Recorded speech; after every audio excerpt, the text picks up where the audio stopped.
We've had 4 matches in the Asia Cup and we now know the 4 teams that have made it to the Super Fours. It's India, Pakistan, Afghanistan and Bangladesh. You are watching ESPN Cricket for Matchday in association with our technology partner Vivo. I'm Nikhil Naz, with me Ajit Agarkar. First, let's quickly take a look at that match scorecard. To say that India got out of jail maybe would be an understatement there. 285 is what India managed in the 50 overs with a loss of 7 wickets. Shikhar Dhawan getting his 14th ODI 100.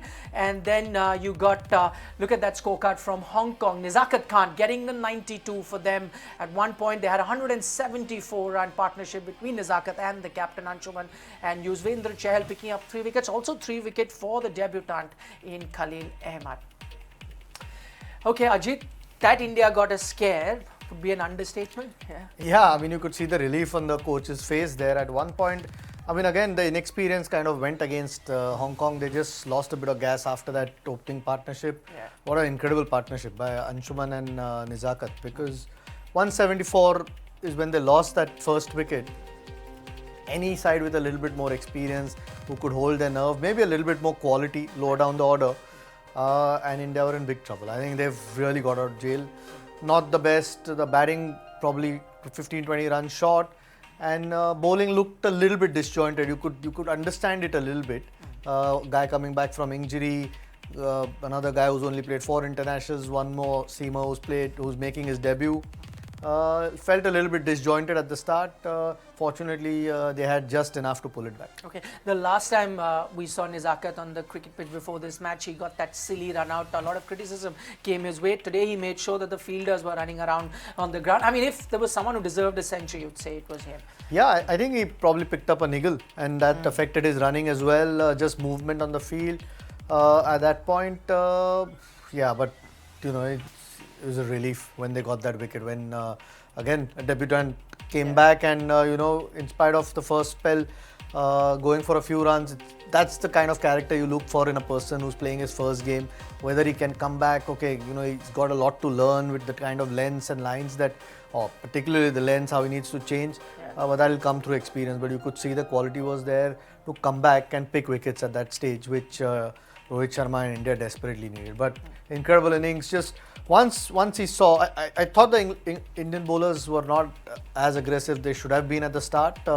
Maybe just tried to bowl normally and expected things to just happen because it was Hong Kong. A little bit of maybe complacency at the start of that innings, and the 2 openers took full toll of it, because once they got set, it was such a good pitch to bat on, probably better than what it was this afternoon. The ball came on a lot better. Yes. They took a full chance and some really good cricketing shots. Okay, in fact, that's the trend that we've seen here in Dubai. It gets slightly better to bat in the second half. We'll talk about the Indian bowling, as you said, lackluster to begin with, but let's talk about the batting. I mean, of course, one way of looking at it is 285, you need to win from there, but you could have got more at one stage. What, 230, 2 down?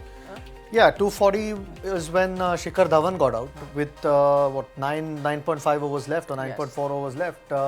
You know, at that stage you expect, especially there are a couple of guys who are really auditioning for a spot, you know, likes of Kedar Jadhav or Dinesh Karthik. Those guys, one of them, you know, or, you know, MS got a duck today, but one of those 3 had to go on, you know, try and finish the inning. Kedar Jadhav was there at the end, but you could see the difference between a Kedar Jadhav and a Hardik Pandya on a slightly bigger ground, maybe a sluggish outfield, not the quickest of outfields. That you really need some power hitting, and that was probably lacking in that Indian innings with 5 bowlers. Bhuvaneshwar Kumar, you know, coming in at number 7. The batting was a bit thin. Those guys at 4, 5, 6 needed to maybe take them to a 310, which then, you know, I mean, 285, I thought half time I've got to put my hand up. I thought it was more than plenty. Lots of credit. We'd be here earlier.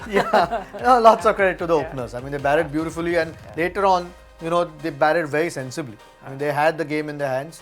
It's just inexperience, and India's, you know, holding the nerve cost them the game. Right. I may also have to eat my words, because at the lunchtime I said, Ajit, I'm not going to ask you whether Hong Kong will get there or not, because that doesn't seem possible. It was almost possible. Talking about the batting, let's take a look at the comparison and how the 2 teams performed in this particular match. And this is the innings comparison, 1 to 10. And you look at it pretty much similar. If you look at till over number 21. Even after that, not much. It's the end where you saw again that 31 to 40 where Hong Kong accelerated. India lost those 3 crucial wickets, and then India again lost 5 wickets right at the death, as well as Hong Kong. But the start that India got eventually was the one that helped them put that total that they did at the end of the day. Before this match started, Ajit, Rohit Sharma came out and said that he's looking for a lot of answers in the middle order. After this match, do you think he's got answers, or he's been left with a few more questions now? No, I mean, I don't know about questions. I mean, Dinesh Karthik got a 30 odd,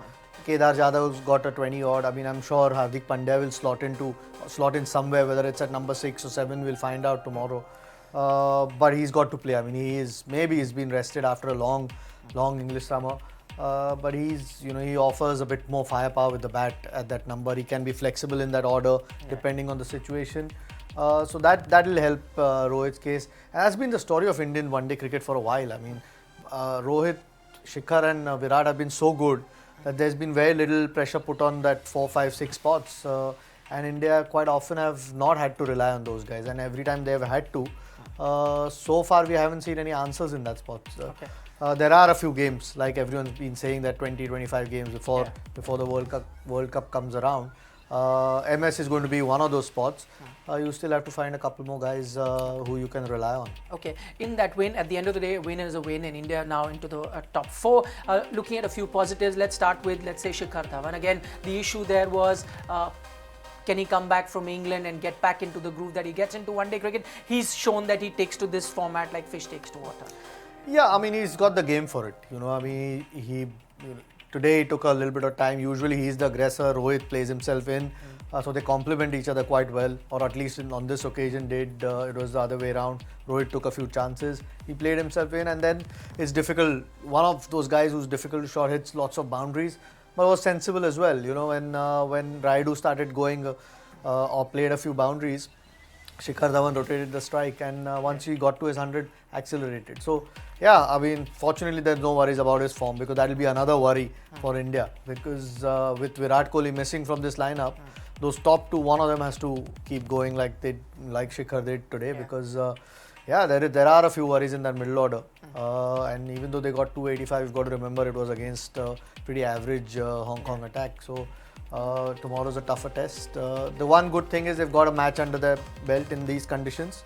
They'll be better off for it. Okay, the number 3 spot, as you mentioned, you can't really replace Virat Kohli, not just in Indian cricket, in world cricket at the moment, but whatever you saw of Ambati Raidu, he's been in good nick getting into this tournament.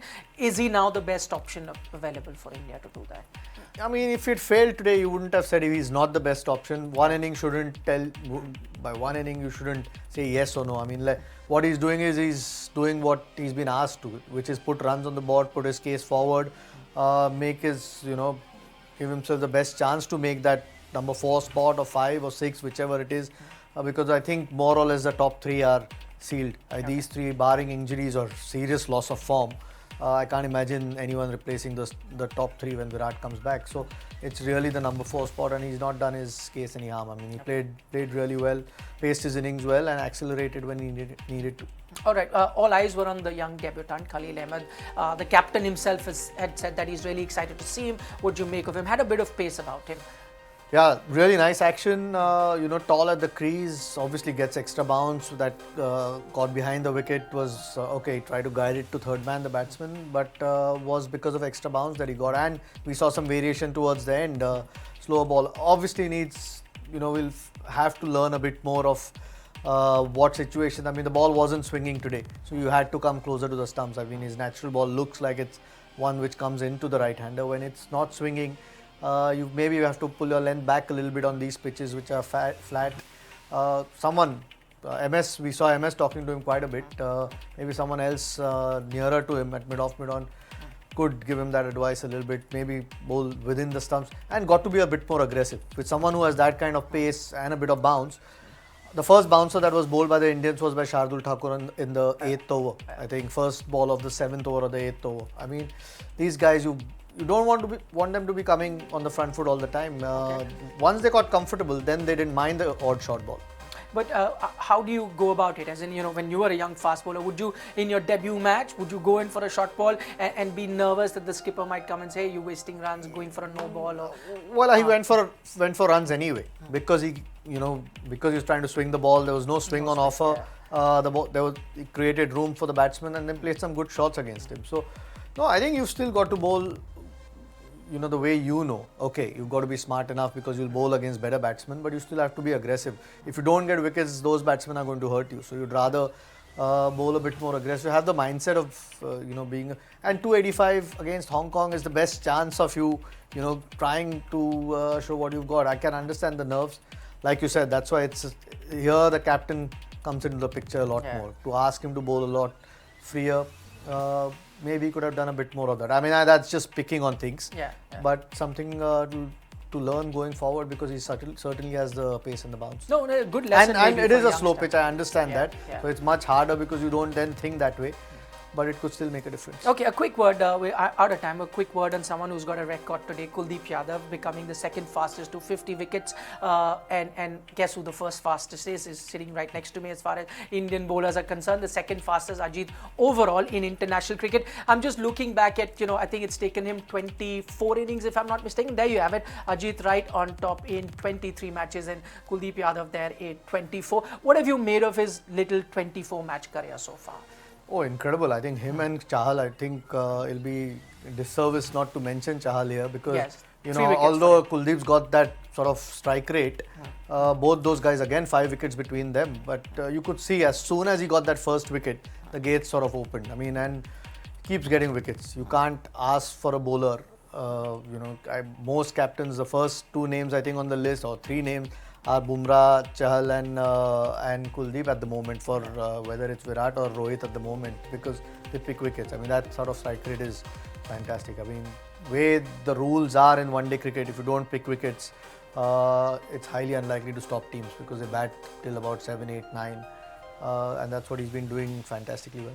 Alright, so India have got a win under their belt. We now know the 4 teams that have made it to the Super 4. Ajit Agarkar, thanks so much for joining us. Of course, after this would be the big one, India versus Pakistan. And if you think that has no context because the 4 teams are decided, you are mistaken. Because whenever these 2 teams play, there is a lot of banter, a lot of interest, and we will be looking at that game when it starts tomorrow. But for the moment, that's all that we have for you on ESPN Cricket for Matchday, brought to you with our technology partner, Vivo. Thanks so much for watching.